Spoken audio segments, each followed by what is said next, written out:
Boa tarde novamente. Vocês estão visualizando o slide? Estão me ouvindo bem? Sim, Hoje a gente vai sim, estar falando, sobre o processo saúde e doença. Como eu falei para vocês na aula anterior, cada tema que a gente vai vendo vai se complementando.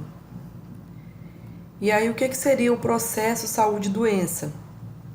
O processo saúde e doença está diretamente atrelado com o ser humano, no decorrer da sua existência, foi se apropriando da natureza para transformá-la, buscando o atendimento às suas necessidades, que varia nos diversos momentos históricos e do desenvolvimento científico da humanidade. Como o próprio nome já diz, é um processo. Ali a gente vai ver as doenças. Deixa eu voltar aqui.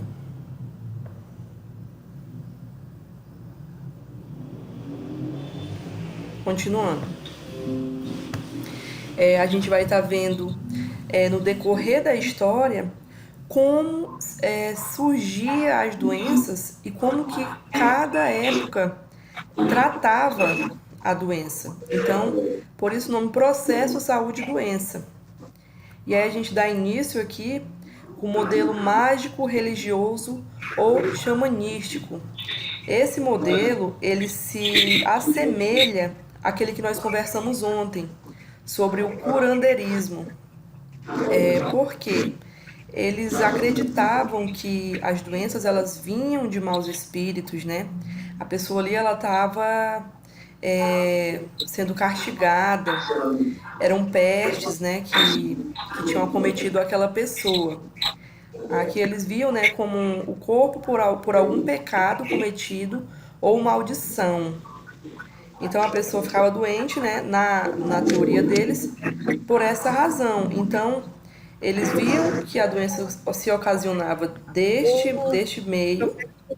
E qual que era a forma de tratar, de levar cura, né, para as pessoas? Era através dos líderes espirituais. Eles mantinham um contato com o universo sobrenatural e com as forças da natureza. E aí eles levavam oferendas, né? Isso só quem poderia fazer eram os líderes, que eram sacerdotes, feiticeiros ou xamãs. Aí eu coloquei aqui a foto para vocês, né, aqui ao lado, como se fosse aqui um líder xamã. E aqui tem a oferenda, né, que ele está levando para essa força sobrenatural, né? Então, eles levavam isso aí, oferecia, né, para esse mundo sobrenatural, para que essa pessoa fosse curada. Nicole da Graça aí tá atrapalhando a Oi, aula. tá me falando. tá ligado aí, tá atrapalhando. Tá ligada aí, tá atrapalhando. Vocês estão falando comigo?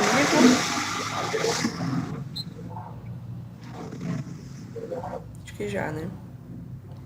Voltando.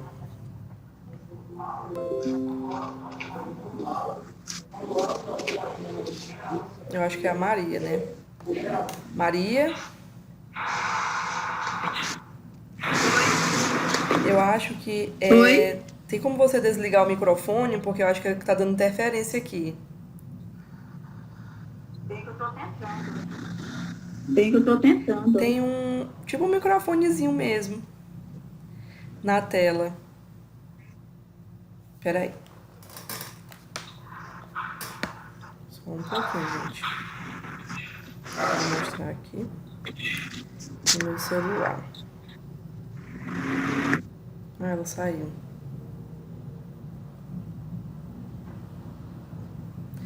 Peraí, gente. Só um pouquinho. A gente já retorna. Turma 40.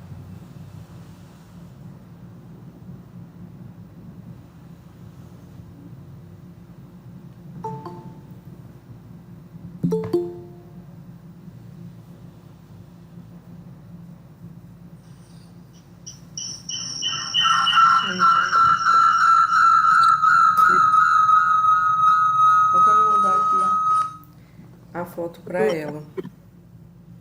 Peraí.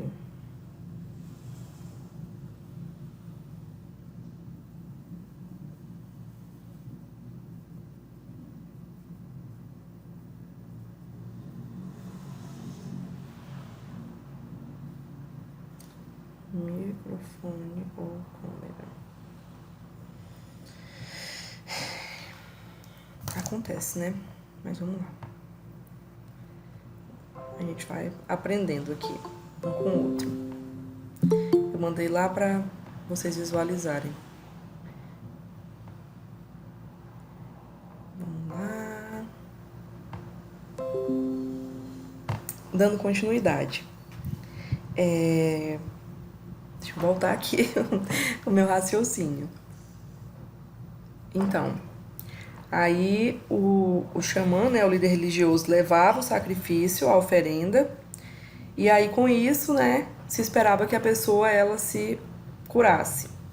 E aí, atualmente, a gente ainda tem resquícios, né, na sociedade, porque eles também ofereciam, né, os chás curativos, né, tinha a questão das simpatias, benzedeiras, superstições. Então, a gente sabe que algumas coisas ainda atuam, né, hoje.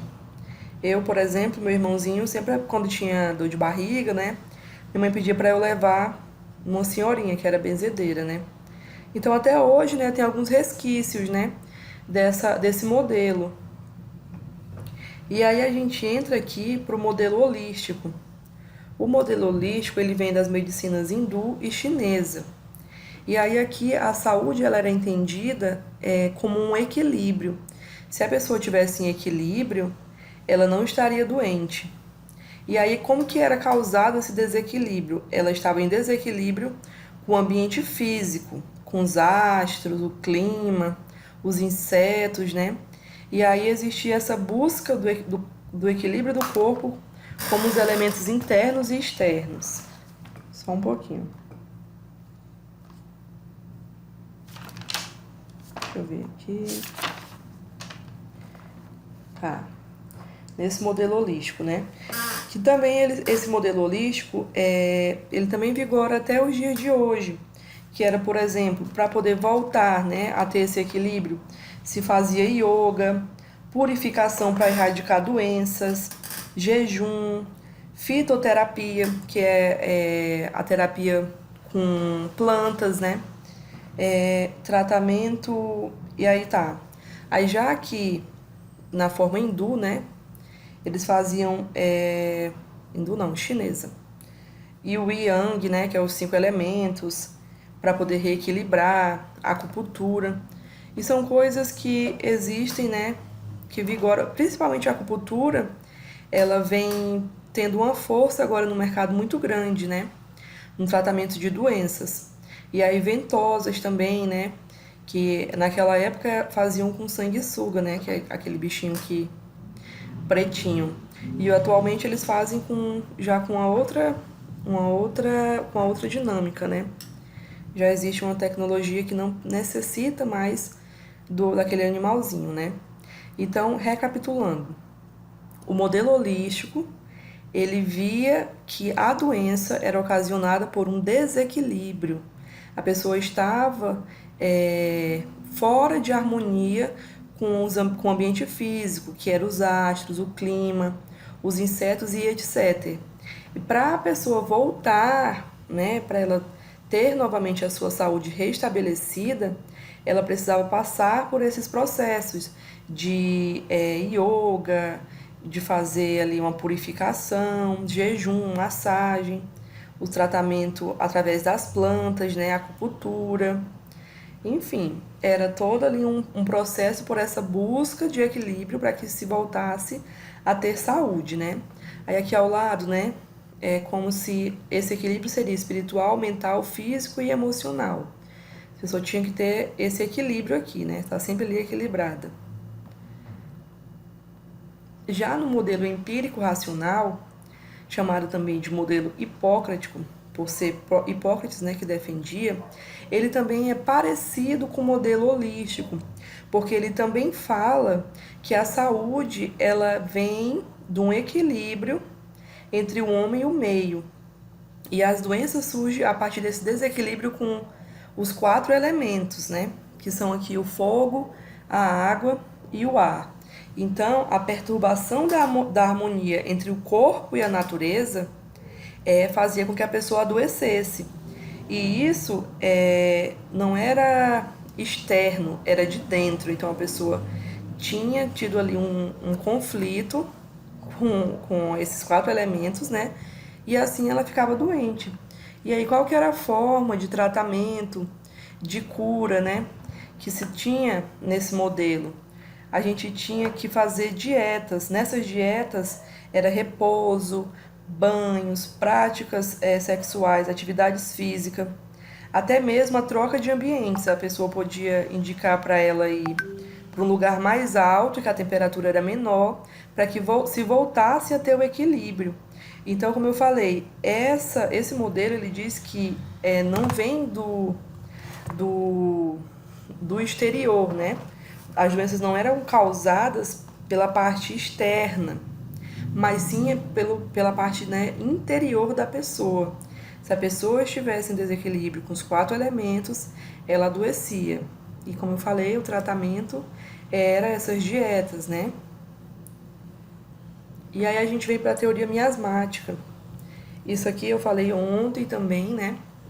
A teoria miasmática, que ela tem assim um papel importante, porque aqui a gente já sai ali um pouco do irreal, né?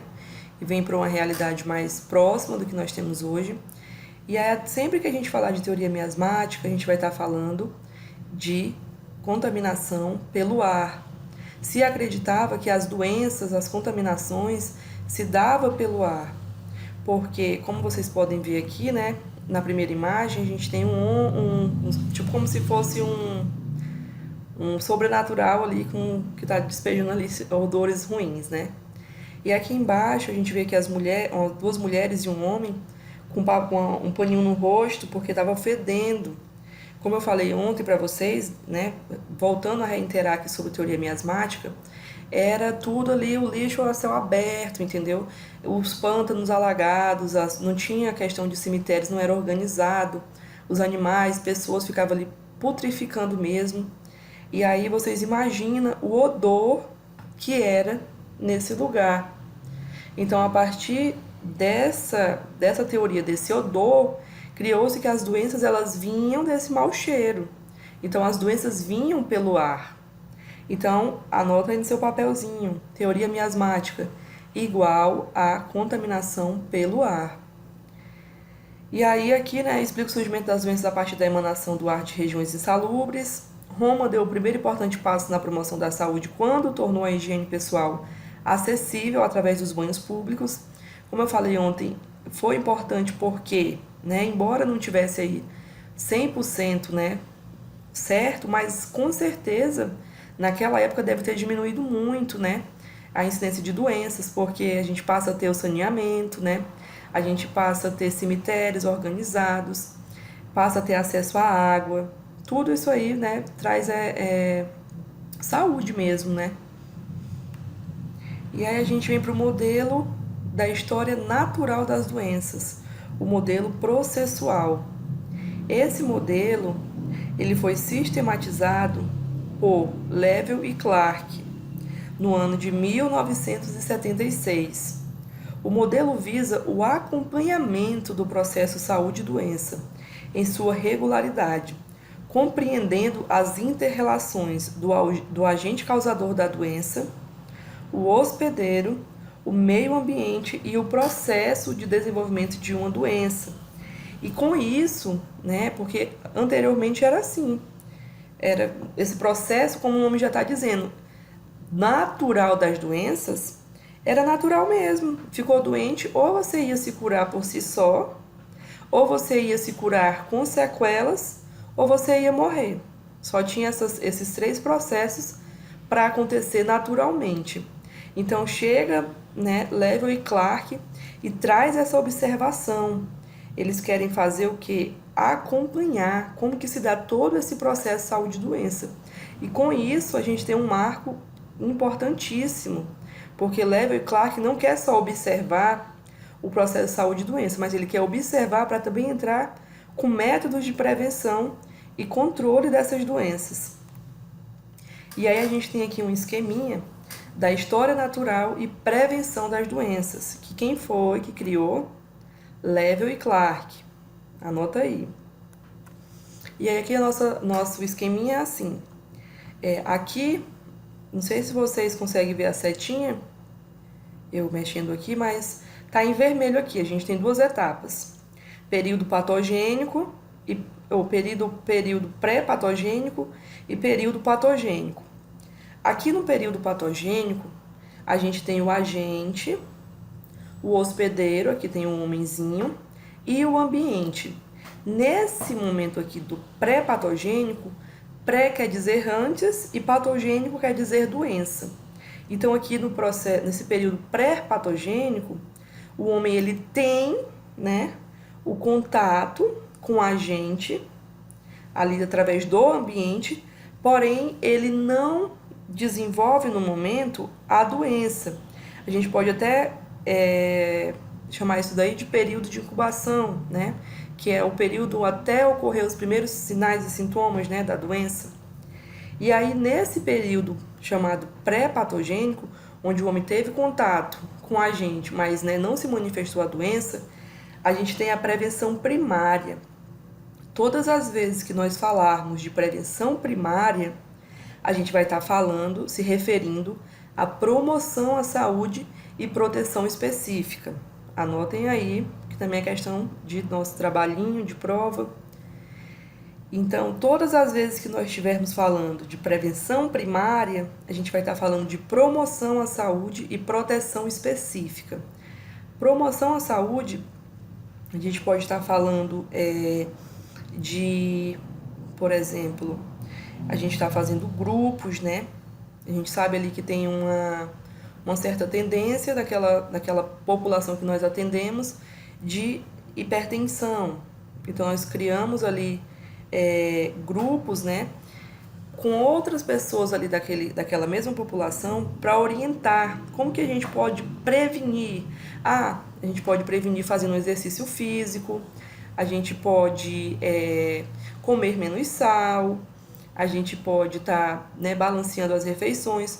Tudo isso é a promoção à saúde, que a gente faz no intuito já de que não ocorra, né, a doença. Na proteção específica, a gente tem como exemplo a vacinação.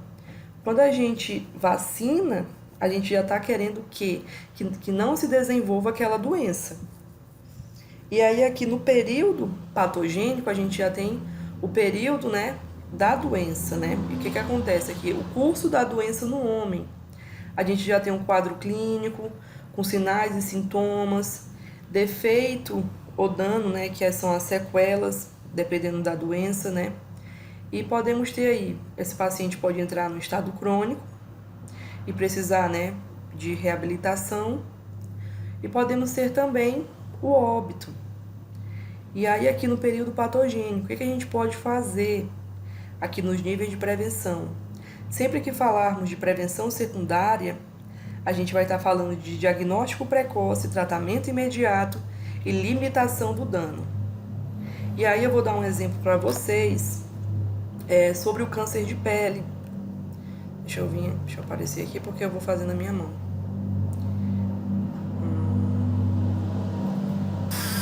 Deixa eu voltar aqui. Vocês conseguem visualizar aí, né?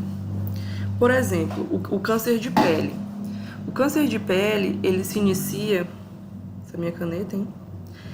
Ele se inicia com um pequeno sinal, um sutil sinal. Se nesse momento que eu tenho apenas um pequeno sinal, eu tiver um atendimento precoce, eu ir na dermato, eles têm, né, um aparelho que visualiza 1000 vezes mais o sinalzinho, então dá para identificar se é um câncer de pele ou não. Então, se nesse primeiro momento que iniciou o sinalzinho, eu conseguir esse atendimento com a dermato, ela investigar e ver que isso aqui é um câncer de pele, ali mesmo ela pode fazer um pequeno procedimento, um procedimento muito, né, assim, menos invasivo, e vai ali, né, queimar com laser o meu sinalzinho. E ali ela já fez o quê? O diagnóstico precoce e ela já limitou o dano. Só que a gente sabe, né, que a saúde nem sempre funciona assim, né, tão rápido, seja ela pública ou particular. Então, a tendência, se isso aqui for um tumor não, se for um câncer maligno de pele, é que ele aumente, né, de tamanho com muita rapidez. Então, o que era para ser um sinalzinho que eu tinha ido na médica e tinha feito um pequeno procedimento, ele vai começar a tomar forma e ficar cada vez maior. E aí, talvez, quando eu consiga um atendimento, eu vou precisar tirar parte aqui, né, desse tecido. E aí faz, às vezes, assim, vulgarmente falando, um rombo mesmo na pele. E aí eu vou ter que tirar um enxerto, né, seja do meu braço, da minha barriga, enfim, para eu poder compensar aqui a perca, né, tecidual que eu tive aqui na minha mão, né. E aí o que acontece? A gente vai ter que ter uma internação, porque é uma pequena cirurgia, mas precisa, né, de todos os procedimentos cirúrgicos como uma cirurgia. Então eu vou ter ali um dia de internação e vou ter uma recuperação mais demorada, porque até que se cicatrize aqui a minha mão, né, todo o tecido. E também eu já fiz o enxerto, né, da minha barriga, no meu braço, tirei, né, ali um pedaço de pele não, de tecido não, de gordura, né, assim, para poder encher aqui. E aí vou ter também a recuperação já de 2 partes do meu corpo. Então tudo isso aqui vai demorar mais. Deixa eu voltar. Vai demorar mais. E aí o que é isso que a gente está querendo falar? Quando a gente fala aqui de prevenção secundária, a gente está querendo falar de um diagnóstico precoce, o tratamento imediato, né, que poderia ser quando a dermato descobriu e já na sala dela mesma ela já queimou meu sinalzinho com laser, né? E a limitação do dano, porque aí, se eu não conseguir fazer aqui, eu vou ter que ir para uma internação. Tudo vai ser mais difícil, tanto a questão, né, dos insumos, dos gastos, quanto da minha própria saúde, né? Vou ter uma recuperação mais tardia, mais demorada. Agora, quando a gente fala de reabilitação, a gente sempre vai estar falando de prevenção terciária. Então, mencionou prevenção terciária, reabilitação. É isso aí, prevenção terciária, reabilitação. E aí aqui, né, o conceito de prevenção, o que seria? Prevenir é prever antes que algo aconteça. É cuidar para que não aconteça. E aí aqui ao lado, eu coloquei a imagem dos cuidados, de alguns cuidados do coronavírus, porque é essa a intenção, né? Da gente lavar as mãos com água e sabão, usar o álcool em gel, evitar aglomeração, utilizar lenço descartável, cobrir o nariz, evitar tocar os olhos, nariz e boca. Aqui não tem mais utilizar a máscara, né?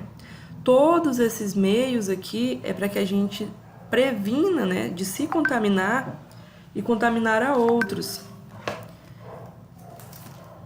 E aí, eu coloquei aqui novamente, né, os níveis de prevenção. Aqui na prevenção primária, inclui ações voltadas a impedir a ocorrência das doenças antes que elas se desenvolvam no organismo dos pacientes. E aí, como vocês estão vendo aqui, né, são ações destinadas a manter a qualidade de vida dos indivíduos, famílias e comunidades, né? Exemplo, educação alimentar, incentivo à prática de exercícios, né? Campanhas contra o uso de álcool e tabaco e etc. Então, aquilo que eu falei para vocês, né? Na prevenção primária, nós vamos ter a promoção da saúde, que é exatamente isso. A gente vai buscar levar uma educação em saúde, né? Também a gente coloca aí, por exemplo, na maior parte dos bairros de Rio Branco, eles começaram a colocar aquelas academias públicas, né? Então, aquilo dali é uma forma de promoção da saúde, né? Tá oferecendo para a população que elas, né, possam fazer um exercício físico e assim evitar uma série de doenças, né? E aí, educação, incentivo à prática, né? E como eu falei para vocês, né? Fazer as palestras, né? Fazer os grupos, tentar levar o máximo de educação de saúde para a população. E aí, no segundo nível, né? Aqui ainda dentro da prevenção primária, nós temos a proteção específica. Como eu falei para vocês, né? O maior exemplo que a gente tem de proteção específica é a vacinação. Mas não só a vacinação, nós temos exame pré-natal, quimioprofilaxia, eliminação de focos vetores de doença, como por exemplo, né, a dengue. Agora está com uma incidência muito alta aqui no nosso estado de dengue. Então, o que poderia ser feito, né? Aqueles carros fumacê, passar nos bairros, né? Os agentes de endemia passar nas casas para ver a questão, né, da água, né, dos vasinhos, todas aquelas coisas que vocês já sabem. E aí aqui, sobre o exame pré-natal, né? O que a gente faz? Por que é tão importante, né, a gente fazer o exame pré-natal? Como forma de rastrear, já evitar, né, doenças, tanto para o feto quanto para a mãe. É descobrir ali na atenção básica se essa mãe ela tem o risco, né, de ter ali a diabetes gestacional, se ela tem o risco, né, de ter eclâmpsia, se eu vou precisar encaminhar ela para um serviço já de alta complexidade, como por exemplo, né, nas unidades básicas a gente trata ali o pré-natal das mães assim que não tem risco, né? E já quando tem risco, a gente manda para a maternidade, que já é mais amplo, que pode dar uma assistência melhor para essa mãe. Então, a proteção específica, ela vai, como o nome diz, né, específica, ela vai estar sempre buscando a proteção de algo específico, como eu falei, né, da mãe, do bebê, a vacinação, evitar determinada doença, por exemplo, febre amarela. Aqui na questão de eliminação do focus, a dengue. Sempre ela vai ser direcionada. E aí, na secundária, falei da secundária, na secundária, a gente tem o diagnóstico e o tratamento precoce. Eu dei o exemplo para vocês do câncer de pele, mas também nós poderíamos falar do PCCU, né, que é realizado para rastrear a doença de Papa Nicolau, nessas coisas assim, para se tiver alguma patologia ali nos órgãos femininos, né, ali no útero, no colo do útero, a gente já vai entrar com tratamento. Então, se tinha a probabilidade de levar a um câncer ali do colo ou do próprio útero, a gente já vai estar diagnosticando precocemente e tratando. Então, é isso que busca a prevenção secundária. E aí, como eu falei para vocês, né, a limitação do dano. Tanto como eu falei para vocês, dessa internação, desse protocolo todo, do dano para a pessoa, quanto dos insumos também. Mas o nosso foco aqui é o nosso paciente, né? Então, é sempre evitar a exposição dele e que cause mais danos à saúde dele. E aí, na prevenção terciária, a gente tem a reabilitação, que é o que o meu paciente, ele precisa de fisioterapia, ele precisa de um acompanhamento por complicações de diabetes, né, uma reabilitação pós-infarto, terapia ocupacional, treinamento do deficiente, próteses e órteses. Então, aqui o meu paciente ele já sofreu um dano e ele já está com sequelas e eu preciso reabilitar, fazer de tudo para trazer de volta, né, a autonomia do meu paciente. Então, a gente entra com a reabilitação nessa motivação.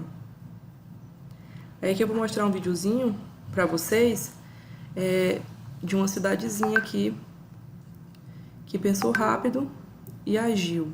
Ficar livre do surto da febre amarela.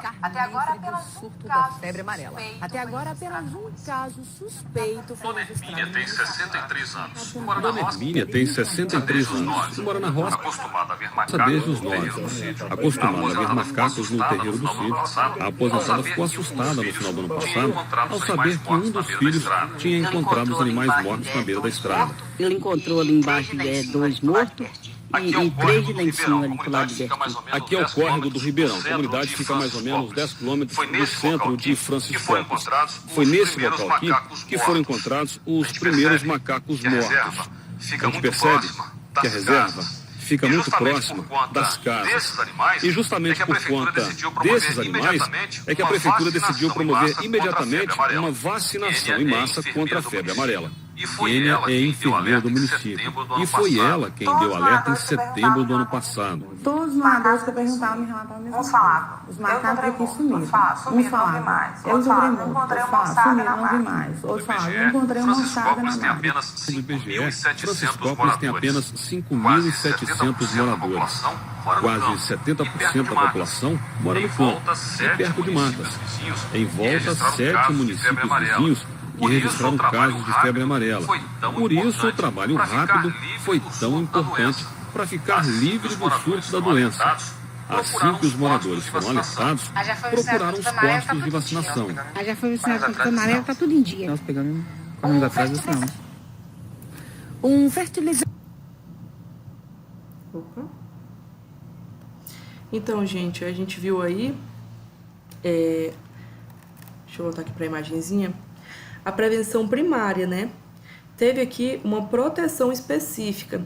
A partir do momento que a população começou a relatar, olha, tá morrendo macacos, eu achei o macaco desapareceu, o macaco morreu, e aí vale ressaltar que o macaco ele não transmite, né, a febre amarela. Porém, se o mosquitinho lá ferrar o macaquinho, aí sim, o macaco corre o risco de ter, né, a febre amarela. Então dá a se entender que poderia estar acontecendo ali já um surto, né, de febre amarela. O que aconteceu, né? Ali já imediatamente, talvez a Secretaria de Saúde já agiu, já começou a vacinar a população, já com o objetivo dessa proteção específica. A ideia, né, o objetivo era proteger a população da febre amarela. E teve êxodo, né? Ali no começo da reportagem, a repórter fala que da população inteira dessa cidade, apenas uma pessoa era um caso suspeito. Então, é isso que a prevenção primária, né, a nível primário, ela busca. E agora a gente vai estar falando sobre os determinantes sociais em saúde. Os determinantes sociais de saúde, eles são os fatores sociais, econômicos, culturais, étnicos e raciais, psicológicos e comportamentais que influenciam na ocorrência de problemas de saúde e seus fatores de risco na população. E aí evidências mostram que a maioria da carga das doenças e grande parte das desigualdades de saúde são causadas por determinantes sociais. Então lembra que a gente falou ontem, bem no nosso primeiro slide, sobre a questão do que era saúde, né? E aí muitos pensam que saúde é a ausência de doença, mas não é, né? Tem que ter um equilíbrio ali com outros fatores, né? Então os determinantes sociais é isso, eles buscam por ver fatores que possam levar a ocasionar doenças ou agravos de saúde. E aí eu vou estar mostrando para vocês quais são.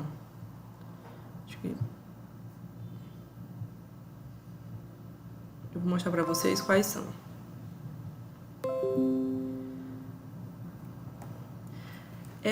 Esse modelo aqui é o nosso modelo chave.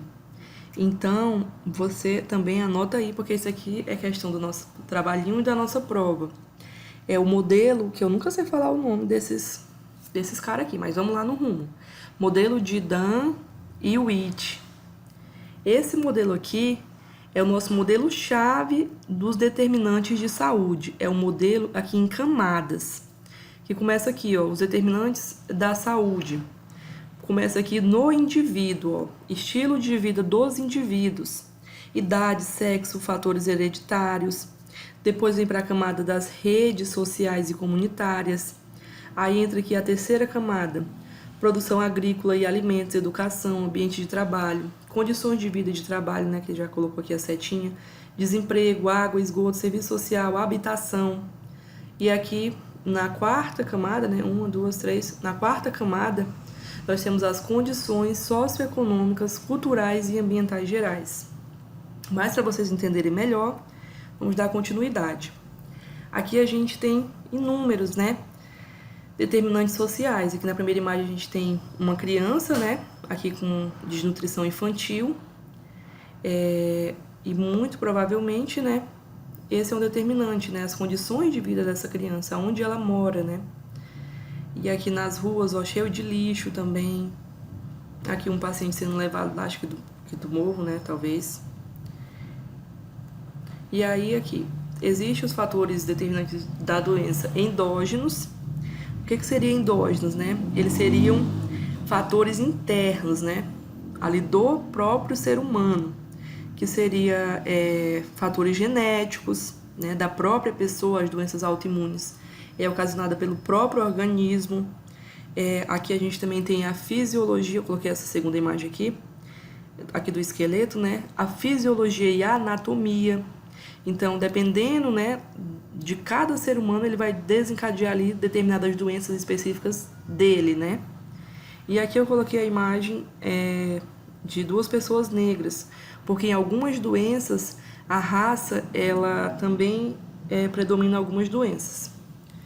Gente, só um instantinho. Eu vou pausar aqui rapidinho.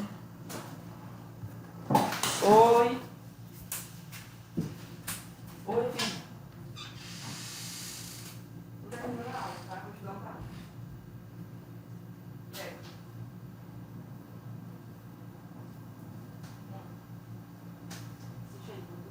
Tô terminando a aula, tá? Eu já venho. Eu já venho, tá? Tô dando a aula, tá?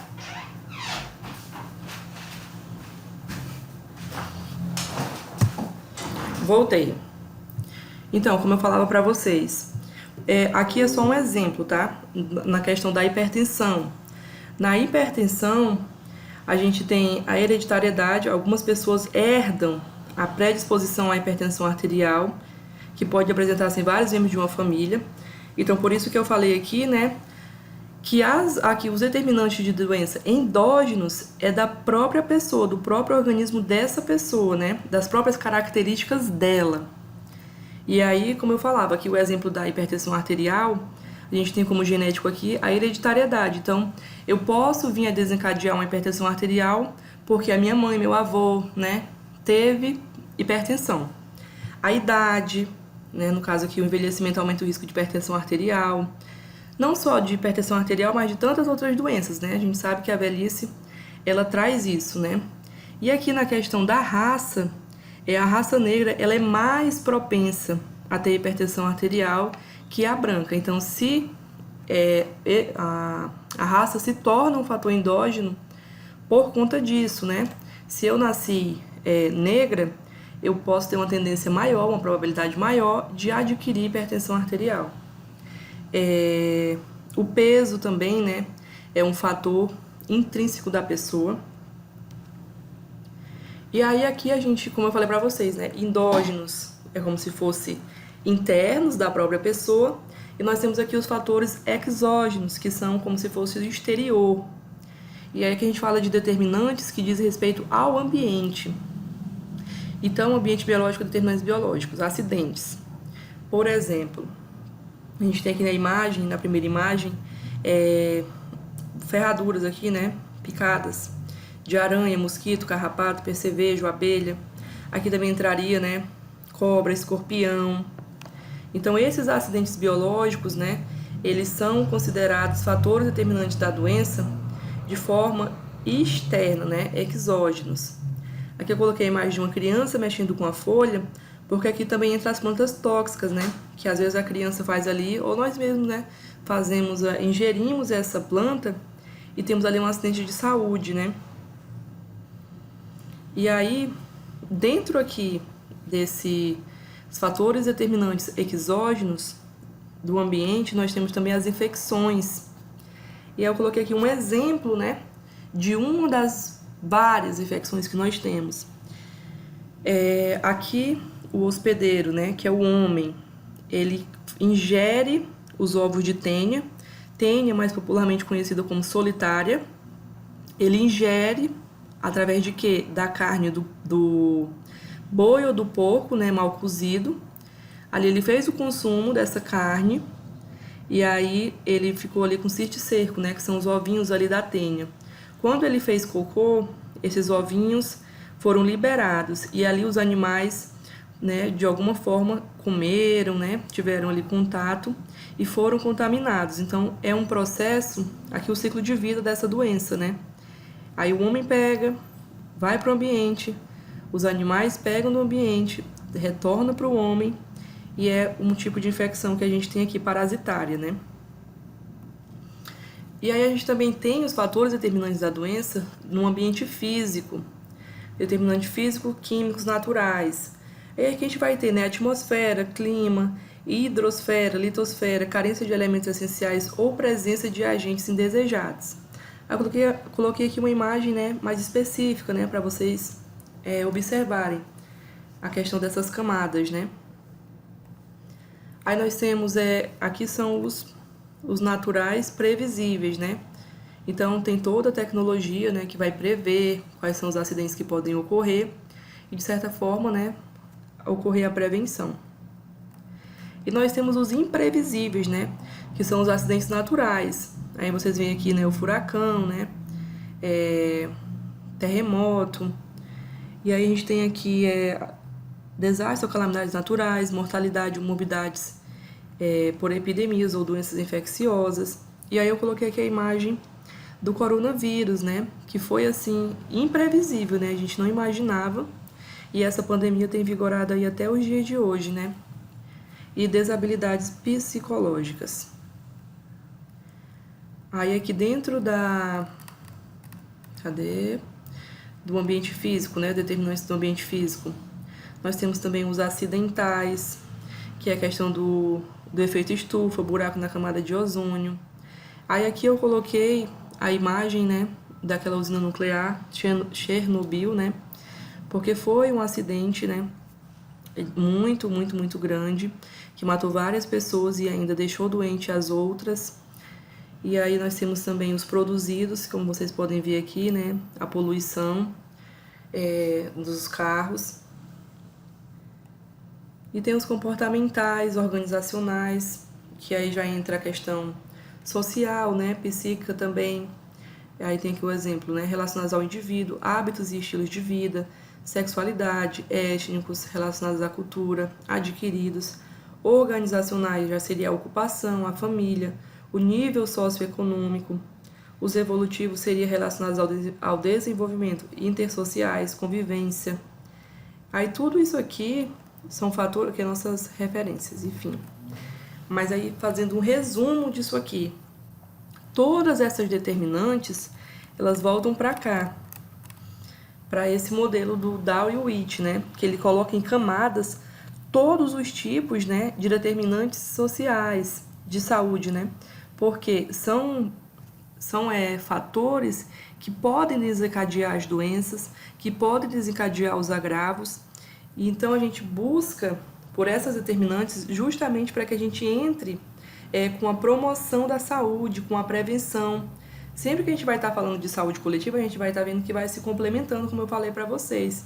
E a gente vai ver mais para frente o porquê da importância das determinantes de saúde, porque através delas nós podemos montar planos, né, projetos, planejamento, para que a gente possa prevenir, proteger, erradicar, né, também é um dos objetivos, as doenças e agravos.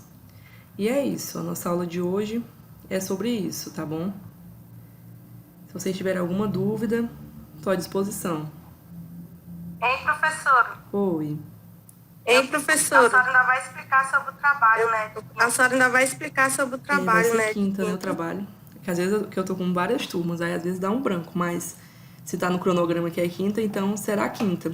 Mas é um trabalho simples, vai ser um simulado com perguntas, né, por exemplo, de alternativas, né, de A, E, verdadeiro ou falso, correto ou incorreta.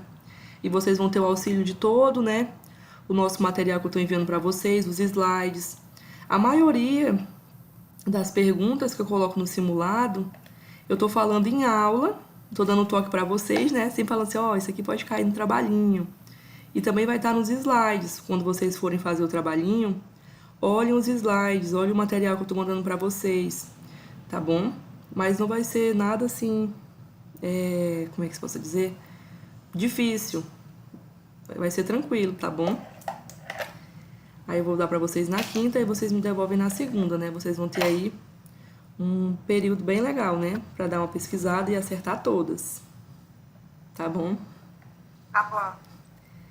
Então tá, gente. Boa tarde e até mais.